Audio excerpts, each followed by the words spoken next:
লোহিত সাগরে ফের হুথিদের তাণ্ডব। হুথিদের আতঙ্কে সেখান দিয়ে যেতে ভয়ে কাঁপছে পশ্চিমাদের জাহাজ। লোহিত সাগরে হুথি বিদ্রোহীদের হামলায় একটি পণ্যবাহী জাহাজ ডুবে গেছে। এ ঘটনায় ৬ জন নাবিককে জীবিত উদ্ধার করা হয়েছে, তবে আরও ১৫ জন এখনও নিখোঁজ রয়েছেন। ইরান সমর্থিত হুথি গোষ্ঠী জানিয়েছে তারা কিছু নাবিককে আটক করেছে।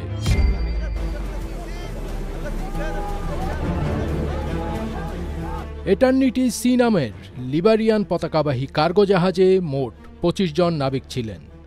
হামলার সময় জাহাজের ৪ জন নিহত হন বলে জানিয়েছে সংশ্লিষ্ট মেরিটাইম নিরাপত্তা সংস্থা। বাকি নাবিকেরা জাহাজ পরিত্যাগ করেন। জাহাজটি গতকাল বুধবার সকালে ডুবে যায়।